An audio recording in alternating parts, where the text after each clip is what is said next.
Hey guys, welcome back to Contest Prep University. I'm Joe Klemczewski with Adam Atkinson. We are in our series Peak Week for women's physique and women's bodybuilding divisions in this long series where we're tackling all of the different divisions with their criteria and unique needs, frankly, for Peak Week and how to approach that final leg of the contest prep journey. So we talked a lot about body type a little bit in terms of the division criteria, but it's just one little nuance I want to throw in there since we talked so much about the NPC and the IFBB. All of my friends in the natural bodybuilding world, the INBF, WNBF, and so forth, women's bodybuilding is still alive and well, albeit a little bit shorter in terms of the amount of women participating because there are so many different options out there.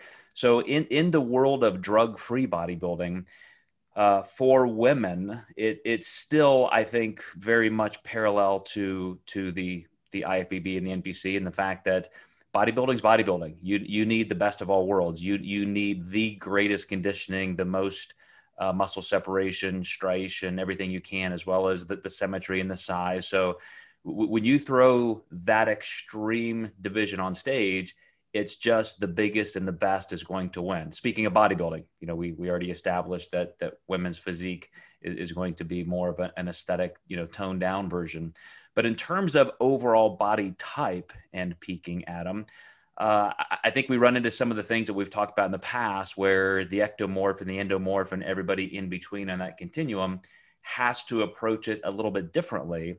But when you have a female bodybuilder, just say, maybe just hired you and you're trying to guide this person to their best condition ever, the big win, how does body type come into play once you are approaching peak week? How are you going to maintain and schedule and plan that peak week process for different types of phenotypes?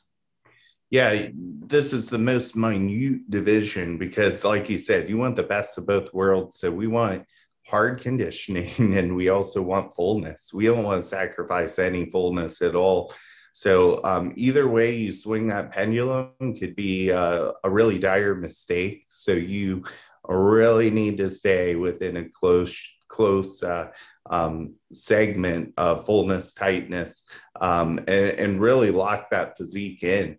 And your endomorphs are going to be more likely to spill over. Your ectomorphs are going to be more likely to be flat. So, I would say it can be more extreme for an ectomorph to get that fullness. And you just want to make sure that you really keep that tightness with that as well, because that little bit is, little bit of added conditioning that ectomorph might have might actually make them look bigger than the person they're going up against if they don't come in conditioned enough. On the other hand, your endomorph, you want to make sure that you're not sacrificing conditioning at all. They're probably going to be your largest competitor on stage, but as we know, it's not judged on size alone. So you really have to be careful how you dance in those categories. And would you say for that ectomorph, starting there, knowing that we do have to err on the side of being full, their ace up the sleeve is going to be their conditioning. So compared to a bikini or a figure or wellness competitor, do you look at this female bodybuilder or female physique competitor and say, hey, you're an ectomorph, we've got the conditioning nailed, whether it's Thursday, Friday, or Saturday morning, we've just got to slam down the accelerator. I'm not going to leave anything at risk in terms of you not being your fullest. So how aggressive and how risky do you go, Adam, with that particular kind of body type? It depends on how well I know the client too. So that always is a really big component. Have I worked with the client before? What have refeed days looked like in terms of storage when I'm designing their peak week? Or are they losing weight on these refeeds? We might need to be more aggressive. And as you know, with these ectomorphs, we see that quite a bit where they're losing weight after a refeed or double refeed. Sometimes we'll throw some triples in there just to make sure that they've got some really good pep in their step for their training.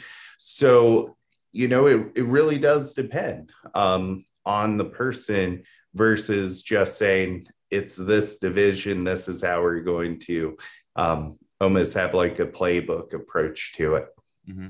I agree. And, you know, it always does come down to that nuance of that individual in the context that they find themselves in during peak week, whether they're still kind of dieting down to get that conditioning or the opposite. But I'll just add in closing that one of the things I'm going to talk about in the next episode when we get into peaking options is that for the endomorph, you know, a lot of times people are considering, as you just mentioned, a playbook, like you're supposed to deplete this way and load this way, front load, back load, progressive linear load, whatever.